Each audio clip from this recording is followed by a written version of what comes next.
یہ جو فرعون کی لاش دریافت ہوئی ہے نا، میں نے اس کے بارے میں خود تحقیق پڑھی ہے. فرعون آسمانی مذہب کو فالو نہیں کرتا تھا، سمجھتے ہو نا، آسمانی مذہب کو فالو نہیں کرتا تھا. فرعون کے بارے میں کل مجھ سے کسی نے سوال پوچھا، میں نے مفتی طارق مسعود جو میرا مسائل کا چینل ہے نا اس پہ ریکارڈ کروایا. وہ کسی نے کہا کہ ہم نے سنا ہے کہ ٹوتھ پیسٹ فرعون کی ایجاد ہے، برش اور ٹوتھ پیسٹ، لہٰذا میں یہ نہیں کرنا چاہیے. ایسے ہی فضول سا کسی نے سوال پوچھا. تو کمال کی بات ہے، میں نے 10-15 بلکہ 15-20 سال پہلے بی بی سی پہ ایک رپورٹ، بی بی سی تھی غالباً، بی بی سی پہ ہی پڑھی تھی، فرعون کی جو لاش ہے نا، ممی ہے فرعون کی، اس کے بارے میں کہ سائنسدانوں کی تحقیق یہ ہے کہ ان لوگوں میں دانت صاف کرنے کا رواج بالکل بھی پسند نہیں. ان کو دانت صاف کرنا بالکل بھی پسند، جیسے اس کو رشتہ بالکل بھی پسند نہیں آیا تھا نا وہ بندے کو، تو ان کو دانت صاف کرنا بالکل بھی پسند نہیں تھا. یہ ریسرچ ہے باقاعدہ، میں نے خود نیٹ پہ پڑھی ہے، اور بہت ایک اوتھینٹک ویب سائٹ تھی. ابھی مجھے یاد نہیں کیونکہ مجھے نہیں پتا تھا، میں اسے بیان کروں گا تو میں حوالہ نوٹ کر کے رکھ لیتا. یہ بھی بڑی خاندانی دلیل ہے پیغمبروں کے وجود کی، کہ جو لوگ آسمانی مذہب کو نہیں مانتے تھے ان میں دانت صاف کرنے کا رواج، وہ جنگلی تھے. صحیح ہے نا. انسان کو تہذیب کہیں بھی ملتی ہے نا تو وہ سکھانے والے سب سے پہلے پیغمبر ہیں. وہ آسمانی مذاہب وہ کہتے خدا کی تعلیمات ہے، کمبختو دانت صاف کیا کرو. ہمیں موسیٰ علیہ السلام کی مسواک کا تذکرہ ملتا ہے، عیسیٰ ابن مریم کی مسواک کا تذکرہ ملتا ہے، محمد صلی اللہ علیہ وسلم کی بار بار مسواک کا بے تحاشا حدیثوں میں سندوں کے ساتھ تذکرہ ملتا ہے. صحابہ میں مسواک کا رواج کس نے ڈالا ہے؟ محمد صلی اللہ علیہ وسلم نے. تو آپ جتنے آسمانی مذاہب کی طرف جائیں گے تہذیب صفائی نظر آئے گی، اس سے جتنا دور فرعونی دانت ہی صاف ہی نہیں کرتے تھے کم وقت، ایسے ہی سو جاتے تھے، ایسے ہی صبح اٹھتے تھے. اور آپ ان گوروں میں بھی دیکھو نا جو مذہب سے دور ہوئے ہیں، ان میں بھی آپ انہی کی تاریخی کتابیں اٹھا کے دیکھو گے تو ان میں بھی صفائی ستھرائی کا ماضی میں رواج. یہ جو فرانسیسی آج بڑے خوبصورت بنے پھرتے ہیں نا، خوشبوؤں کا بڑا رواج، آپ ان کی کتابیں پڑھو، ماضی میں پتہ چلے گا کہ ان کی خوشبوئیں اس لیے مشہور ہوئی ہیں کہ ان کی بدبو بہت مشہور تھی. حقیقت بتا رہا ہوں، آپ نہاتے نہیں تھے یہ. تو آپ کو پتہ ہے ضرورت ایجاد کی ماں ہے نا. جب اسمیل بہت آ رہی ہو، سب بیزار ہوتے ہیں، تو یا پھر خوشبوؤں کی صنعت ترقی کرنا شروع کرتی ہے. تو بھائی تو نہا لے یار، بدبو ختم ہو جائے گی. نہاتے نہیں تھے، صبح اٹھ کے جا رہے ہیں تو منہ سے اسمیل آ رہی ہے تو اسپرے کیا اسمیل ختم کرنے کے لیے، چلے گئے. یہ تو ہمیں مذہب نے سکھایا ہے. آپ بتاؤ، میں صبح دانت صاف کرتا ہوں الحمدللہ، میرے دانت صاف نظر آ رہے ہیں کہ نہیں آ رہے؟ آ رہے ہیں نا. کیا یہ میں نے یونیورسٹی سے سیکھا ہے، کالج سے سیکھا ہے، انگریز سے سیکھا ہے؟ میں نے اپنے ابا سے سیکھا ہے، اماں سے سیکھا ہے. تو میری اماں کہاں سے؟ وہ تو سہارنپور کی تھیں، انڈیا کی. ان کو تو کسی گورے نے نہیں سکھایا. ان کو ان کے ابا نے، دادا نے، ہمارے دادا بھی تھے الحمدللہ، سب کے ہی ہوتے ہیں، ہمارے بھی تھے. صحیح ہے نا. مذہبی تھے، حافظ قرآن تھے، تہجد گزار تھے. انہوں نے تو اسکول کا ایک دن بھی میرے دادا نے اسکول نہیں دیکھا ہوگا، مدرسے میں ہی پڑھائے سائنس. پر دادا تو کے دور میں تو شاید اسکول ایجاد ہی نہیں ہوئے تھے.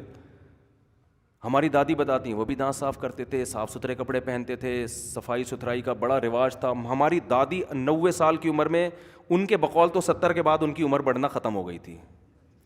وہ ہر وقت 70 سال ہی کی رہتی تھیں نا الحمدللہ. 20 سال سے ہم ان کو، لیکن ہماری رائے یہ کہ کم از کم 85-90 سال کی وہ تھیں. اللہ ان کی مغفرت فرمائے. اتنی طہارت کا خیال رکھا کرتی تھیں وہ، حالانکہ انہوں نے تو اسکول کبھی زندگی میں دیکھا بھی نہیں. وہ ایک گاؤں میں پلی بڑی تھی، وہاں انڈیا میں سنسار پور ایک گاؤں تھا، ابھی بھی ہے، اس میں پلی بڑی تھیں. آج تو کہتے ہیں نا کہ گورے نے ہمیں تہذیب سکھائی ہے. جب لوگ ہانگ کانگ جاتے ہیں اتنا صاف ستھرا نیٹ کلین، اور یہ گاؤں گنوار لوگ تو دیکھو. ارے ہماری دادی تو گاؤں کی تھی سنسار پور، ایسی صفائی ہم نے دیکھی ان کی کہ آپ کی سوچ سے بھی زیادہ. یہ کیا جدید تہذیب سے آئی ہے؟ اس کے تانے بانے کہاں جا کے ملیں گے؟ پیغمبر صلی اللہ علیہ وسلم سے. ہمیں تو مذہب نے جو کچھ آج ہم صاف ستھرے ہیں تو مذہب نے سکھایا ہم کو. ہم شراب نہیں پیتے، کس نے سکھایا ہے؟ مذہب نے سکھایا. اللہ کا شکر ہے ہم زنا سے بچتے ہیں، اللہ اور بچا کے رکھے. اس میں دعوے نہیں کرنے چاہیے، اللہ کی نظر ہٹ جائے تو آدمی 2 منٹ لگتے ہیں اس کو خراب ہونے میں. کوئی دعوے کے طور پہ نہیں کہہ رہا، اللہ بچا کے رکھے ہم کو، بڑی بات نہیں کرنی چاہیے. لیکن یہ اگر بچے ہوئے ہیں تو کس نے بچایا ہم کو؟ مذہب نے بچایا ہے. بھائی مذہب کی تعلیمات کی وجہ سے ہم اگر اپنی ماں کو یاد کر کے روتے ہیں، ہم اگر اپنے باپ کو یاد کر کے روتے ہیں، یہ ہمیں گورے نے نہیں سکھایا. ماں باپ کے حقوق ہمیں کس نے سکھائے ہیں؟ ان سب کے تانے بانے. اور میں اکیلے نہیں، جتنے لاکھوں کروڑوں مسلمان ہیں ان کی تہذیب کے سارے تانے. ان میں اگر کوئی خیر آپ کو ملے گی تو وہ سارے تانے بانے کہاں جا کے ملیں گے؟ اکیلے محمد صلی اللہ علیہ وسلم کی طرف. تو بھائی ایک آدمی میں اتنی پاور ہو کہ پوری دنیا کو نہانا بھی سکھا دیا اس نے, پوری دنیا کو صبح صبح اٹھ کے دانت صاف کرنا بھی سکھا دیا, پوری دنیا کو پانی سے استنجا کرنا بھی سکھا دیا, ورنہ پوری دنیا مسلمانوں کے سوا پانی سے کوئی بھی استنجا نہیں کر. اوپر سے تو صاف ستھرے نظر آئیں گے آپ کو, کیونکہ اس کا تعلق شو بازی سے ہے نا. گورے سے ملیں آپ, ہے welcome, nice to meet you, nice to meet you, باقی گہرائی میں جانے کی کوشش نہ کریں آپ.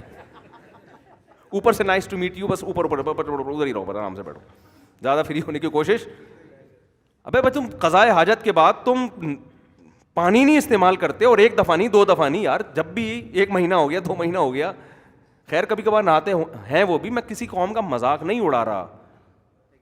حقیقت یہ ہے کہ چونکہ پیغمبروں سے تعلق ختم ہو گیا نا, عیسیٰ علیہ السلام کا زمانہ بہت دور, اتنا لنک ختم ہوا, صفائی مارکیٹ سے کیا ہو گئی, شارٹ. اب صفائی ہے وہ وہاں کے ماہرین نے غور و فکر کر کے قانون سازی کر کے یار اتنا بھی میل کچیل ٹھیک نہیں ہے, لیکن ہمارے ہاں تو ماہرین نے ایسی کوئی غور و فکر نہیں کیا نا.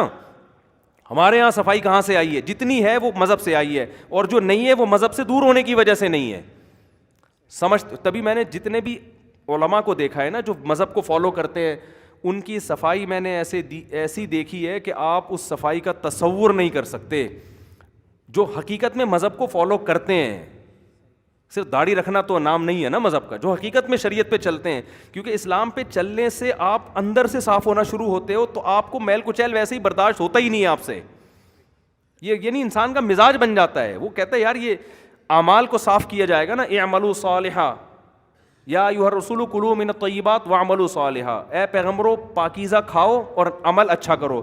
تو جب اچھے کی طرف انسان جاتا ہے تو اس کو خود بخود وہ چاہتا ہے پھر ہر چیز کیا ہو جائے, اچھی ہو جائے. تو جو اس مزاج کا بن جاتا ہے نا, پھر اس سے گندگی برداشت نہیں ہوتی. ہم نے دیکھا ہے جتنے صوفیہ کرام ہیں, خوشبو کا استعمال بہت کثرت سے, صفائی. ہمارے حضرت کی تو میں نے پہلی دفعہ میں نے کہا بڑے عجیب قسم کے ہیں یار, یہ بزرگ ایسے ہوتے ہیں, اتنی صفائی. میں نے 8 سال ان کی زندگی میں کپڑوں پہ کبھی ایک داغ نہیں دیکھا. 8 سال کا عرصہ کوئی کم. پاؤں کے تلوے پہ میل کا نشان نہیں دیکھا. ابھی میں وہ واقعہ سناؤں گا, آپ کہو گے یار یہ مفتی صاحب پھینکنے پر آ گئے ہیں, یعنی آپ کو یقین نہیں آئے گا. انہوں نے تو اسکول بھی نہیں پڑھا کہ اسکول میں کسی کوئی جناب ورک شاپ کروائی گئی ہو جو ان کو ٹریننگ دے رہی ہو کہ صفائی ستھرائی کی, یا کسی جاپانی سے ان کا کی سلام دعا کروائی گئی ہو. اور پہلے ایسا ہی ہوتا تھا. یہ تو اب میلے ہو گئے ہیں مسلمان, حقیقت بتا رہا ہوں. مذہب سے جتنا دور ہوگے میلے کچیلے ہوتے چلے جاؤ گے. ہو سکتا ہے آپ اوپر سے صاف ہو جاؤ, اندر کی پھر بھی بہت مشکل ہوتا ہے انسان کا صاف ہونا. جو آدمی شراب پی رہا ہے وہ اندر سے کہاں صاف ہے, بدبودار چیز کھا رہا ہے یار, وہ صاف کیسے ہو گیا؟ وہ ڈیٹول سے نہا لے, تیزاب سے نہا لے, جب کھا رہا ہے کتے بلی ہے اور اندر سے شراب پی رہا ہے تو صاف تھوڑی ہو سکتا.